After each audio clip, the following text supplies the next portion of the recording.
Hey, everybody. Dr. Erin here, sans Dr. Kristen, because y'all, she took a vacation. First one since pre-COVID times. She's somewhere on a cruise ship, somewhere between Portland, Maine, and Canada. I don't know what they're doing today, but it's not being on empathy exercises with me, and I couldn't be more delighted.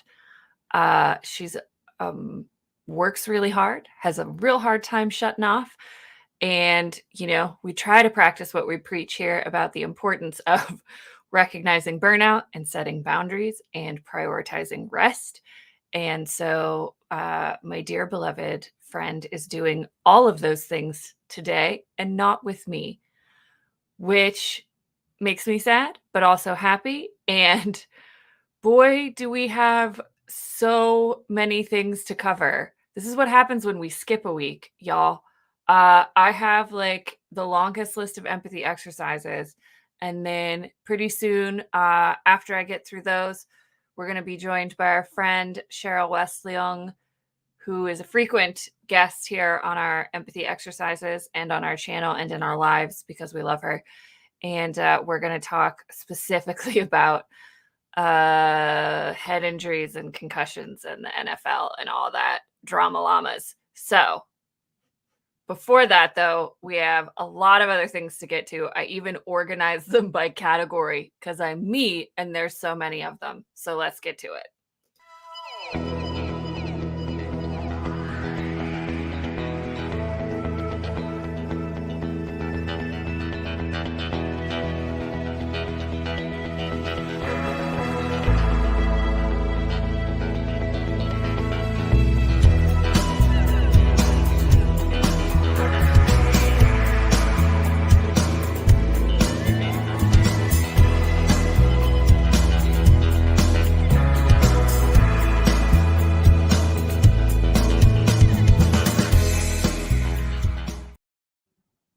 All right, everybody. Happy Tuesday, October 4th.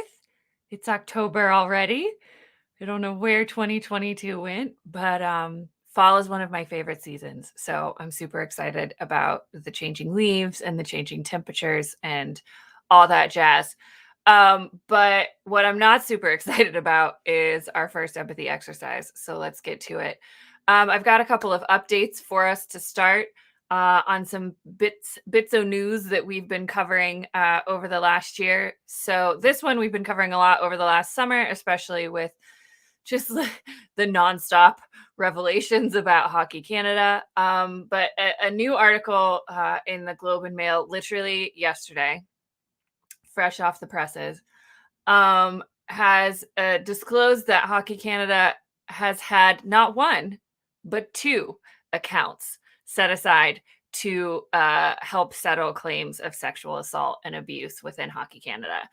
Now, too long, didn't read. Hockey Canada is the organization that is in charge of managing Canada and hockey, and they've had a series of sexual assault and abuse scandals that have recently come to light. Going back, 2018 is the one we've been talking about a lot, where this is kind of where we learned about this case, or about this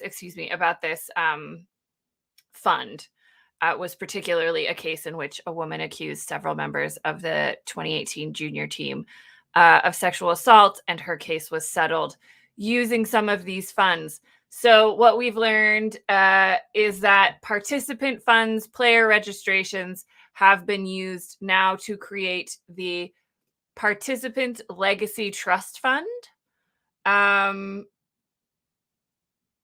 which the money was earmarked for matters including but not limited to sexual abuse. So it's not a great look for Hockey Canada. They're not handling it well at all. They've sent out in the last couple of weeks a survey asking if the coverage of this several funds scandal has been overblown by the media. So we're definitely keeping an eye on this. Obviously, I'm an avid hockey lover. We have beloved Canadian employees and correspondents and friends who are all impacted by this. It's a huge conversation happening north of the border here in North America, and we'll keep an eye on it. I'm not super excited about what we keep learning. There's also been a recent uh, expose that was on Canadian television into the Hockey Canada scandal that I will be watching and talking about 100% as soon as I can find it and watch it, where we will explore more the level of systemic abuse that is ongoing in Hockey Canada.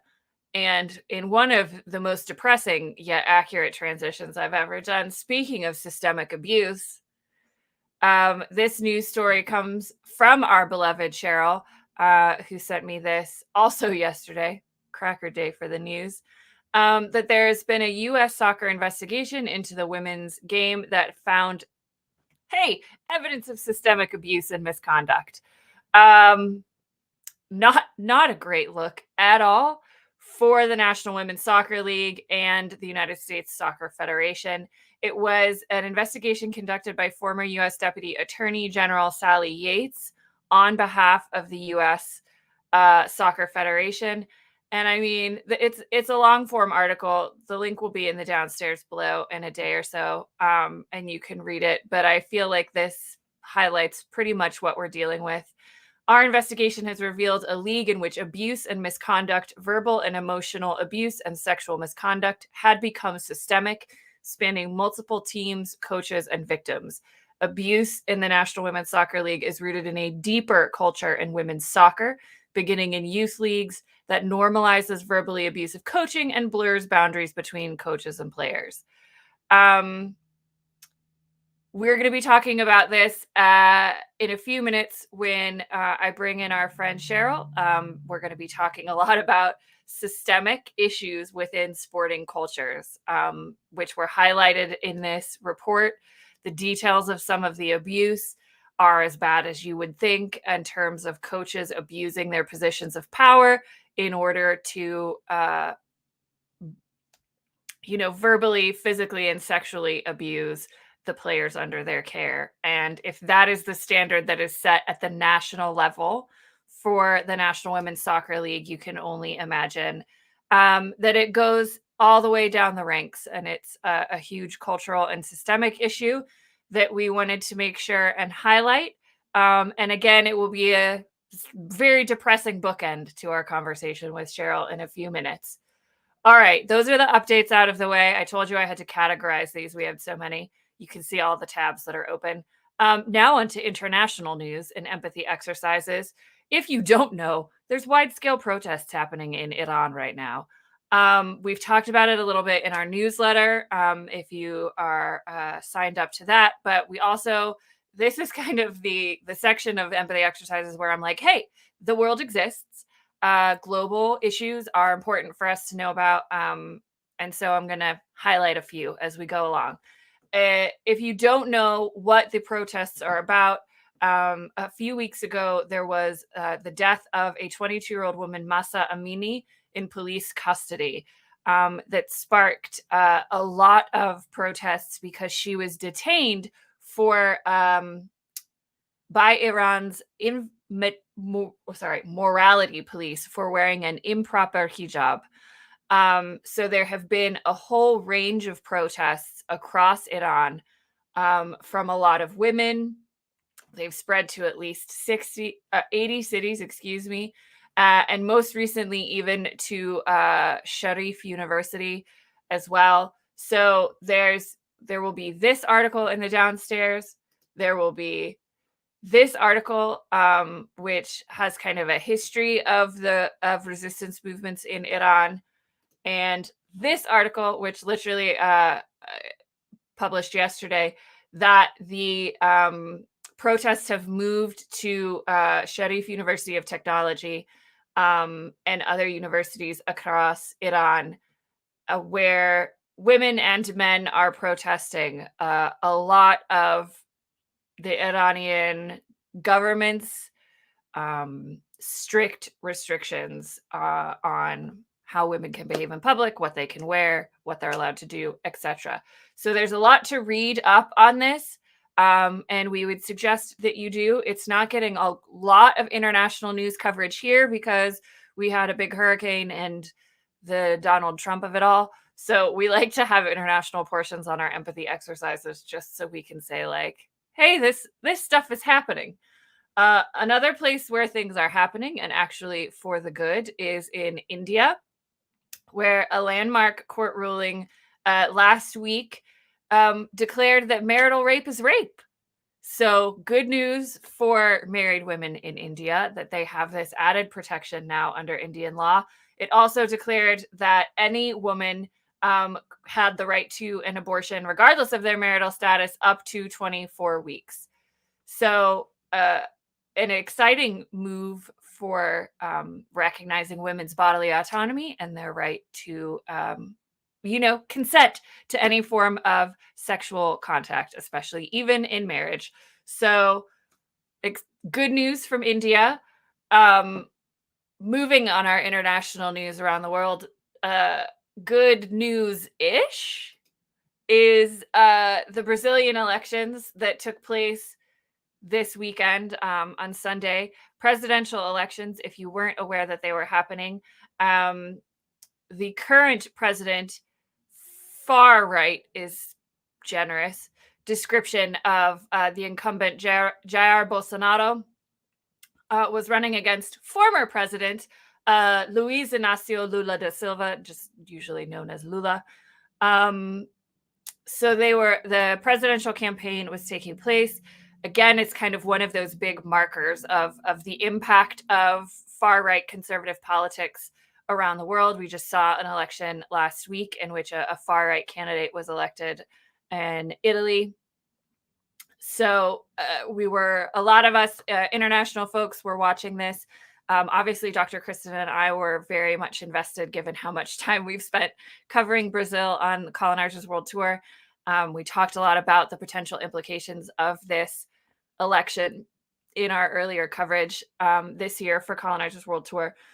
So we were watching it pretty handily. Lula has been leading in the polls, and some had predicted that he would gain enough votes. You need 50% to win outright in Brazilian elections. He did not. He got 48.3%.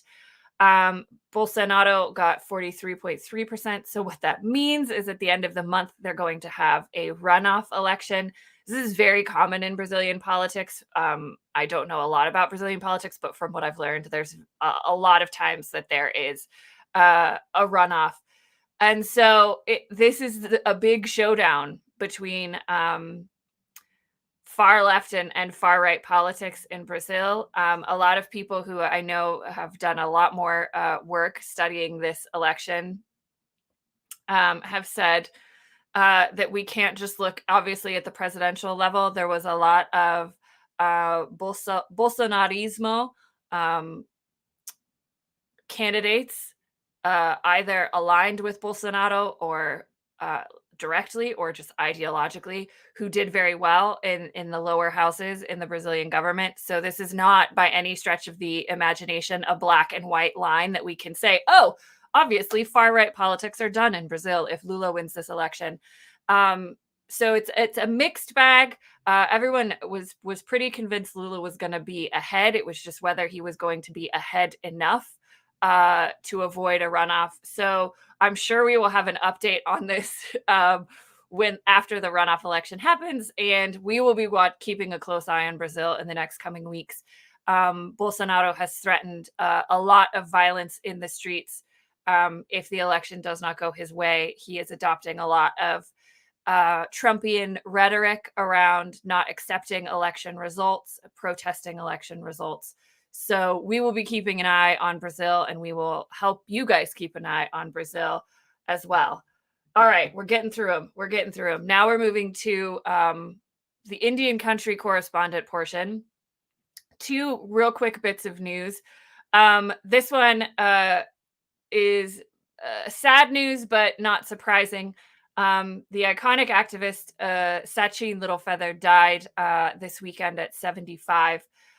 She was quite ill with metastatic breast cancer. So this is, as I said, not a surprise, but it came just 2 weeks after a special event from the Academy of Motion Picture Arts and Sciences that was a part of an apology for how she was treated for when she accepted Marlon Brando's Best Actor award um, at the ceremony, the Academy Awards ceremonies in 1973.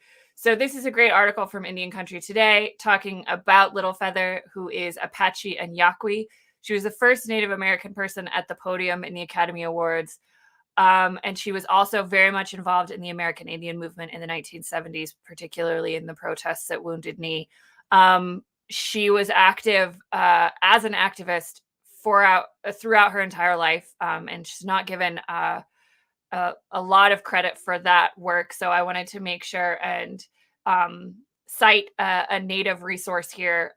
You can learn a lot more about Sacheen. There was a 2018 documentary about her life called Sacheen Breaking the Silence. So it's a sad day for Indigenous peoples in this part of the world and for all of us. She was a remarkable human being, and I wanted to read really quickly what part of what the apology looked like from the Oscars president, from then Academy President David Rubin. As you stood on the Oscars stage in 1973, you made a powerful statement that continues to remind us of the necessity of respect and the importance of human dignity. The abuse you endured because of this statement was unwarranted and unjustified. The emotional burden you have lived through and the cost to your own career and our industry are irreparable. For too long, the courage you showed has been unacknowledged. For this, we both offer our deepest apologies and our sincere admiration. It was a lovely apology. Not at all surprised. I think that she died after this happened. In my head, I've kind of felt like it was an important part of her journey to see this through, and she, died shortly after. But happy news for Native Americans. This also came from Sharyl. We love getting news updates from people from all around the world. But very exciting news that SpaceX's Crew 5 mission will carry the first Indigenous woman into orbit for the first time. So that would be the honor of the astronaut Nicole Mann, who is a member of the Wailaki of the Round Valley Indian tribes of Northern California. So super excited for Nicole and to get that representation for Indigenous peoples in this land, and hopefully to keep dismantling a lot of the stigmas that white folks have about Native Americans, where they live, what they do, and the impact that they have on our community. So congratulations, Nicole. We'll be cheering for you. The slated liftoff is today. So hopefully next week I'll have an update that she's in space and it worked. All right. Some good news before I bring in Sharyl here.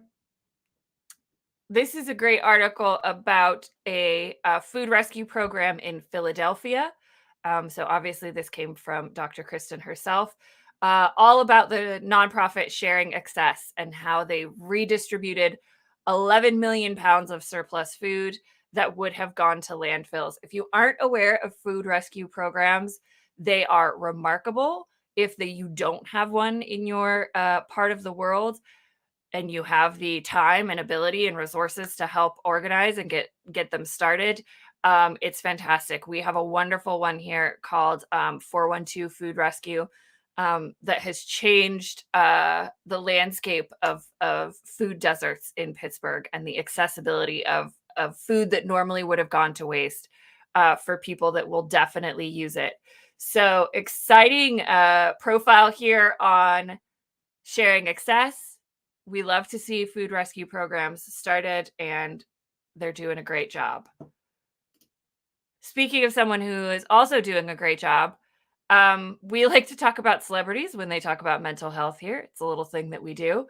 And this came last week, I guess, that Megan Thee Stallion has created a website for mental health resources for her fans. And Amazingly, it's called Bad Bitches Have Bad Days Too, which is just a great title for things.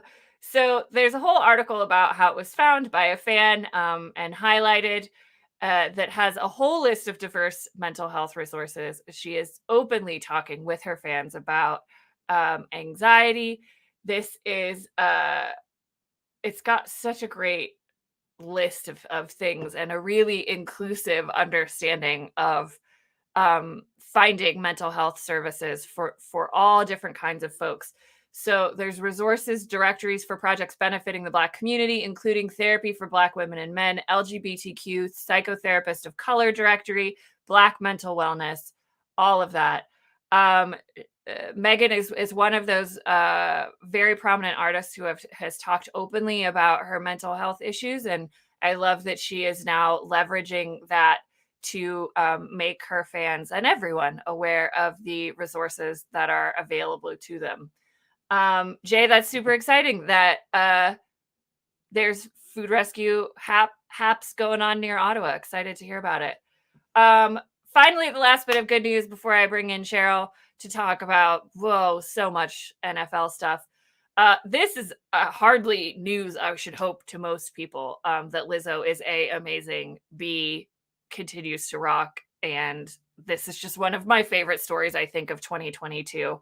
If somehow you missed that this happened, here is pictured aforementioned Lizzo playing President James Madison's crystal flute in the flute vault at the Library of Congress in Washington, D.C. She, if you missed how this happened, it was a fantastic bit of tweeting from Carla Hayden, who is the first Black woman librarian of Congress we've ever had in the United States. She added Lizzo on Twitter and said, look, we have this whole flute collection, including this crystal flute. Come and see and play a couple. As you can see, Lizzo was very excited. Is one of my favorite tweets, I think, in history. I'm coming, Carla, and I'm playing that crystal flute. She played that crystal flute at the Library of Congress. She also played it at her Washington, D.C. Concert that evening. And it's just real exciting. We love the symbolism. There's a lot of people on the internet who have not loved the symbolism. Unsurprisingly, this brought out a lot of racists on social media, but we are not one of them. We thought this was the coolest thing. I love the layers of symbolism of representation happening, especially because James Madison owned enslaved people. And so, boy, is this just layered and layered. And that she is the first person to ever play that flute, both in the Library of Congress and on stage, is just really damn cool. So it had to be an empathy exercise, even though everyone's already talking about it, because I just wanted to say that it's really cool. What else is really cool is that I am joined by our dear friend Sharyl West Loeung, and who basically invited herself today, which I was delighted when she did. I got this email that was like, would you like me to come talk about this? And I said, yes, please. So, Sharyl, welcome back. Hello. I only come on for the chewy things, so. We're going to have you on for I don't know, a discussion of Disney films or something one of these days. I mean, I could do that too. Although, Cheryl, you never know. Disney's trying to compete with Pixar lately and kind of keeping it heavy lately, so we'll see. I know. We've got a bunch of millennials running Disney and Pixar, and they're dealing with all of their childhood trauma through the films. So we're, as ever, delighted to have you. We are here to talk about, if you hadn't seen this, maybe you've just not been on the internet. The situation around Tua, I'm gonna mispronounce his last name, Tagovailoa, who is the quarterback for the Miami Dolphins, and there's injuries and stories, and I'm gonna let Sharyl basically break down what happened, if you will, Sharyl, and why you wanted to come talk to our folks about it today. Oh, there's so many things happening and so many directions we could take this. I know. For those of you that are like, sports, a little background. There are many people who follow Tua that could care very little about the Miami Dolphins that forgot that Miami had a football team until they drafted Tua because he was the quarterback for Alabama. And so Alabama has such a huge fan base Yeah. that being a number one draft pick or coming out in the way that I say number one draft pick, a top draft pick even is a big deal. And one of the things that I will say right off is that, again, let's say we know nothing about sports. Top draft picks go to the worst teams. The more you lose, the higher draft pick you get, which can be very dangerous for quarterbacks who go to teams who don't have the infrastructure yet. And to protect a quarterback is the language we use, which means they don't have a great offensive line. Maybe their defense isn't great, so they're on the field a lot. They're just more prone to injury. We saw this with I'm from Waco, Robert Griffin III, and his treatment in Washington, and quick injuries, those sorts of things. And so before he even got to Miami, he had a crippling hip injury. And so there was a lot of conversation around, was he worth the money? And a lot of conversation about, could he even hold up? And so I would like to start with the pressure on this young man at 24 years old to prove that he wasn't injury prone, that he could make it in the NFL, those sorts of things, just to get started. Yeah. Miami, a team that is used to losing, and what often happens when you get this golden boy, brand new, I say boy, man, brand new star, you start to win. You're a franchise that is not used to winning. And again, this is week 3, but people are now talking about you for the first time. So just to set up what happened week before Thursday in question, where yes, they do play NFL games on Thursday nights now. So it was a Sunday night or Sunday game against the Buffalo Bills, and he gets hit. And the replay that most people see is he stumbles and goes out for a little bit. And what was reported as a back injury, if you get to see the full replay, he immediately shakes his head when he wakes up. When he stands up, which if you've ever had a concussion, I have, there's this thing where you feel like the phrase is trying to get rid of the cobwebs. Yeah. You just keep shaking, trying to shake clear.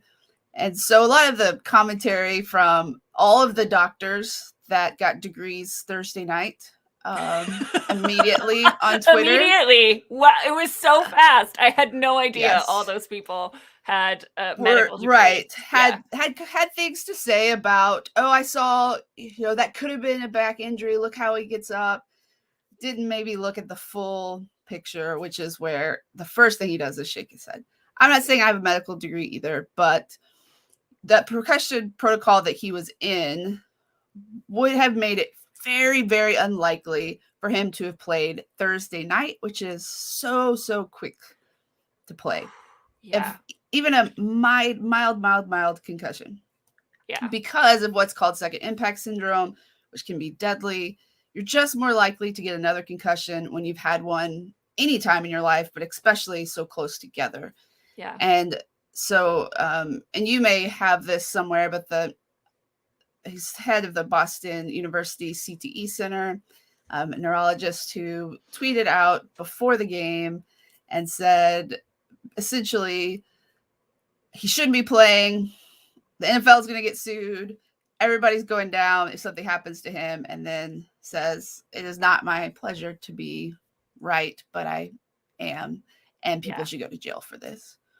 Yeah, here's his original tweet here. If Tua takes the field tonight, it's a massive step back for concussion care. If he has a second concussion that destroys his season or career, everyone involved will be sued and should lose their jobs, coaches included. We all saw it, even though even they must know it isn't right. And then he said, I take no pleasure in being right. It was, I think, one of the most stark and sadly predictable sequence of events that I've seen in sports, where it was that, like, and you know, I'm not a neurologist, I'm not a concussion expert, but I've been following the NFL my whole life. Not as intensely as a lot of other people, but I know a lot of the discussions around concussion protocols and CTE and brain trauma and that we've been having, especially in the last 10, 20 years. I have loved ones who have had concussions that have dramatically altered the course of their life. And so I feel particularly strongly about it as well. And there was no part of me that was surprised Thursday. And it was horrific to see that had happened to him, and to see that he was carted off the field on a stretcher, because it felt so avoidable. And Right. for me, it brought back all of this stuff that I mentioned when I was talking about women's soccer earlier in the show, in that, and you and I discussed this in our emails back and forth a bit, was like, you know, there's been a lot of questions about who is to blame for this. Well, he went back out on the field. He didn't take himself out of the game. Personal responsibility falls with him. There's a lot of people blaming the coaching staff, the trainers for the Miami Dolphins. There's a lot of people blaming the doctors who cleared him for play. There's a lot of people blaming the league for not having strict enough concussion protocol. And then there's a lot of people out there who aren't blaming anyone, who are just saying, well, this is football. Mm-hmm. These are the risks that people take. This is what he agreed to. I think the fact that I heard that so many times, well, he knows this is what he signed up for. That was the phrase. This is what he signed up for. This is what he signed up for. That came from a lot of commentators. And Sharyl and I spent the end of last week, like, sending articles and videos back and forth. And one of the things I was talking to my mom about it last night, that I said was, like, one of the things I noticed was there's a whole spectrum of reactions, right? And I think there's a lot of difference between people's opinions based on how close they still are to the game, or their relationship with head injuries, either for themselves or for other people that they know. So, you know, there was a couple people, former players who were on the Amazon Prime halftime crew on Thursday night. And that was one of the links Sharyl sent me, where they, for 5 or 6 minutes, talked about what happened to him without talking about any of the controversy. It was, like, amazing that they took all care to avoid any discussion of responsibility, change, anything that needed to happen in the league, anything that was done wrong. It was just, and especially Ryan Fitzpatrick was just kind of parroting what I do believe he believes, in that so much of the culture of football is accepting this risk. So we have those people, and then we had a lot of former players showing up on ESPN that night and the next morning. And one of the ones that was most affecting to me was a player who sat next to Junior Seau, who was deeply impacted by severe head injuries and died as a result of them. Was a former player, and he was like, I sat next to Junior Seau in the locker room. I saw what it did to him. And, like, we don't have to do this. We don't have to put people in this position. So we got this range from people who were, well, you know, kind of like, boys will be boys. This is the nature of the sport, which I know is frustrating for you and I, Sharyl, and Kristen, when she's involved in conversations like this, because we just kind of look at this and go, yeah, but it doesn't have to be this way. Like, culture can change. We can do something different about this. So I wonder, I'd love for you to share some of your analysis of what you were seeing with the discourse on Twitter and in different places. I know you paid attention to it over the weekend. And if you have anything to add to my kind of ramble there.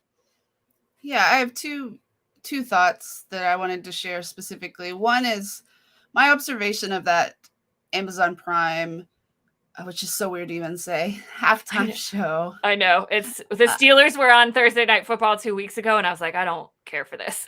Yes. I don't like this. It was so, and I realized that trauma is one of the things that is important here for Abby research. And to me, what I was seeing was the response of people who, and I don't want to say this lightly, but I do believe this, were experiencing trauma because of what they had seen, particularly Ryan Fitzpatrick, who is very new, like recently left the game as a quarterback, probably doesn't know what his own brain looks like right now, and had, spent the evening before with Tua as a former teammate. And so you hear words coming out of their mouths that they are parroting, but their bodies were saying something else to me. Yeah. And their concern was something else. I mean, Ryan wiped tears from his eyes a couple of times.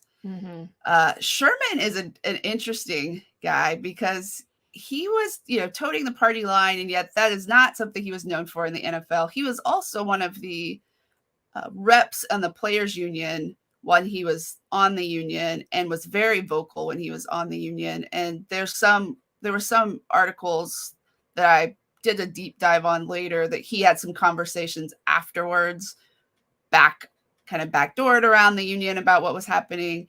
The doctor that cleared him, actually they called him a neurotrauma consultant. So I don't know what his credentialing was fired. And then, so I feel like Sherman probably had a lot more to say than he said. So that was one thing I wanted to speak to. And the other, and if you don't mind pulling back up where I decided to dissect an article, you just had it. Yep. The thing that struck me, and this is something that I have made a study of mine as someone who studied religion, is the study of institutions as a whole. So when we think about institutions, we think about religion, economies, governments, etc. And sports have become an institution by definition. They fit in this category. And there's a book by Richard Kimball called, we can put it in the notes later, but it's called When Religion Becomes Evil. And one of the markers is blind obedience. Another marker, let's see if I can remember. There's another marker called absolute truth claims.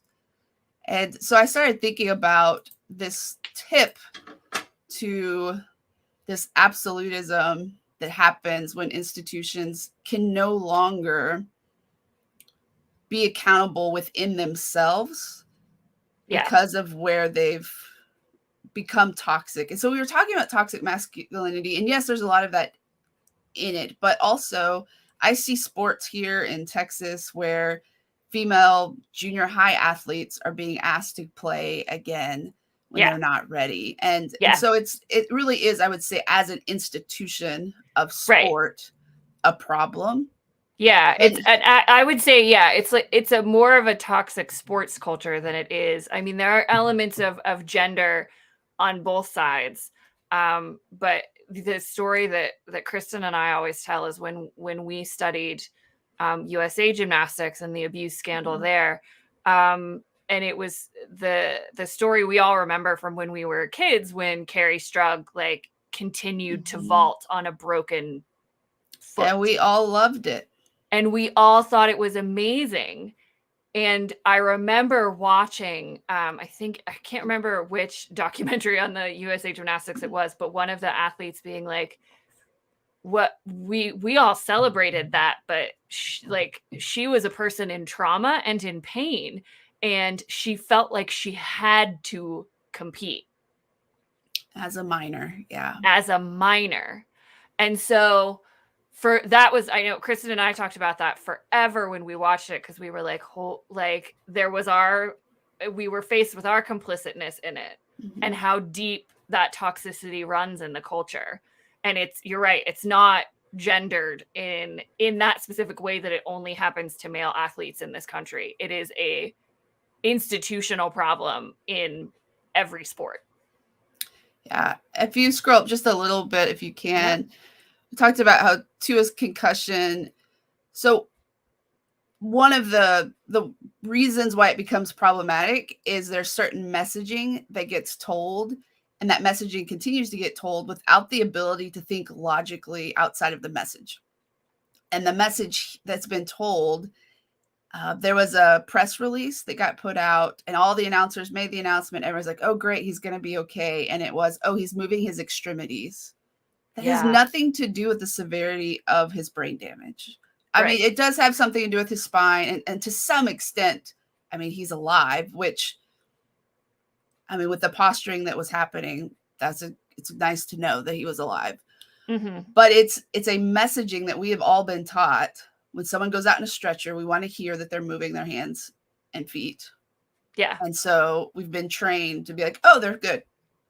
Yeah. It's like the worst case scenario is some form of paralysis. And as long as we rule that out, it's okay.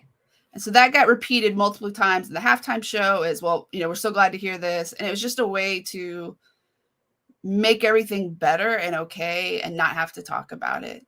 And downplay the potential ramifications of a concussion, which may be evident at the time of the hit. But as we all, concussions are weird ass injuries and may not be evident for a long time, depending on the injury and his body and his reaction to it. So for me, it's like, just that, like, the visible injury versus the invisible injury. And as long as he doesn't have like a broken arm, we're like, great, keep going. Right. And so that would be the other part, when like an institution has gone past its ability to really manage itself, is when you can see what they saw and just deny. Even then. And this last little piece that I put, he did not have anything more serious than a concussion. He quoted this multiple times, Coach McDaniel. If you still do not understand how serious concussions are, you should not be coaching at any level in any sport. Correct. There is nothing more serious than a concussion. I mean, maybe paralysis, and that's debatable, quite frankly. Honestly, what we know about CTE, what we know about what it does to the brain, whether it's early onset dementia, whether it's the mental health issues that lead to all kinds of problems with all kinds of things, and the way it affects families too. And that is so unpredictable and untreatable. And we don't know until a person has died and chooses to dedicate their brain to science. I mean, that is where we're at this point. So I would argue that it is the most devastating injury. And that tells me that the education happening in the NFL is not the type of education that brings culture shift. Right. I don't know what is happening in the NFL, but it is not significant. And so to me, I put issue number 3 through 75, because we could just talk about whatever we want to call it. Yeah. But yeah, that's a problem. And I think like your kind of linguistic analysis here is so useful, because we have this conversation all the time at Abbey Research, like, what does cultural change look like? What does systemic change look like? And it has to go past surface level changes. So like, yeah, great. They changed they fired the neurotrauma consultant. Great. They announced that the NFL announced that it's reevaluating its concussion protocol, and there might be changes as soon as week 5 or 6 this season. Which, I think that man should be fired. I think they should change their concussion protocol. But those are surface level compared to what this highlighted sentence indicates. That is the bone deep systemic belief that concussions are not serious. And if that is the underlying belief guiding behavior, that you're not changing anything, because you can do all of this surface level change. But if you don't address the cultural perception of head injuries and concussions from the NFL down to Pee Wee football, Exactly. you're going to keep going. And I think one of the things that was beneficial that happened this week was some discussions around the impact of being a high level athlete and how, this was kind of the discussions that I heard us even on ESPN about how little choice Tua really had, perception wise. He was, I heard one person, I heard 10 people say he was never going to take himself out. Never. And when you're told, well, if he still had a concussion, what is his cognitive ability to determine his own cognitive ability? Right. And, the player, like, he has, as you said, like, he came from Alabama, which I did not know that. But that's a huge, huge football program. High pressure, high stakes.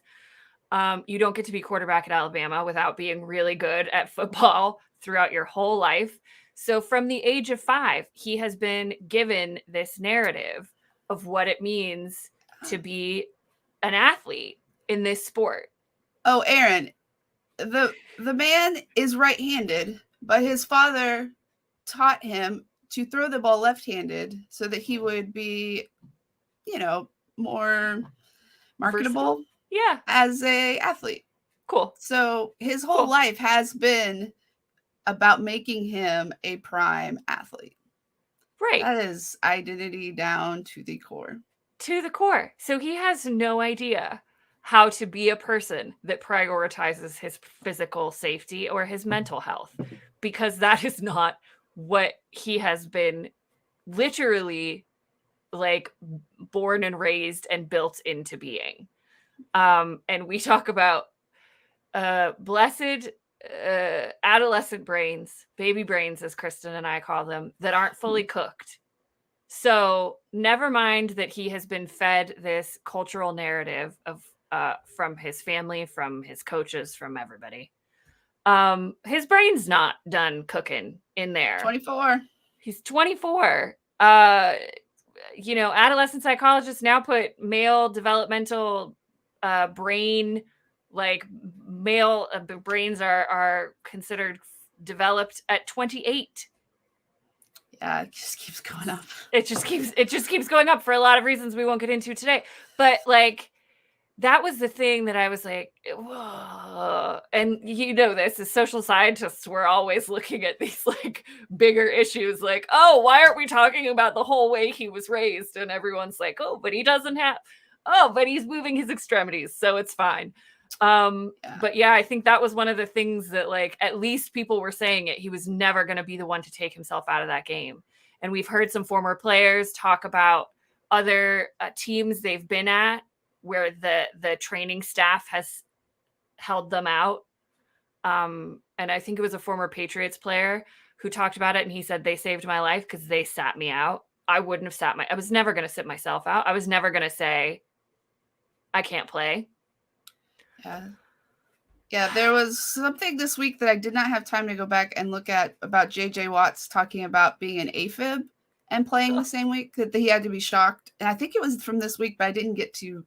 I saw his tweet, but I didn't see anything more about it. Yeah. And so I don't know if coaches said, please, no, we're not talking about that, or if he was just being himself. So as, quote, evidence, but the fact that seems like an okay thing, whether he meant it literally or I would do it, just sort of speaks to that culture. I think it was Bart Scott, a former player, who on ESPN this week, he talked about how his version of Tua not having a choice at his age was that nobody's going to not let you play, or no one's going to make you play, but you're under what he called soft pressure. And guys are going to say things like, you're good, right, man? You're good. You ready for this? And that, the way that gets into your head. And so it's just going to take a lot of culture shift. And so my point in bringing up this, not anything more than a concussion, or you're good, right? You're feeling good. Your spirits are high. All of this rhetoric that we're hearing, to me, that's the metric that the NFL needs to be using to determine if their concussion protocol is actually doing any good, Right. versus just how strict is our protocol. Right. You can do a concept analysis. You can do all kinds of things around, to me, rhetoric first, because that will tell you where people really are. Yeah, I agree. I want to bring in dear beloved Jay here, who said, we say this every day, said it almost about every story I've covered. This is sad and shocking and yet not surprising, and then sad in a whole different way. Right, Jay. Which is 100% true.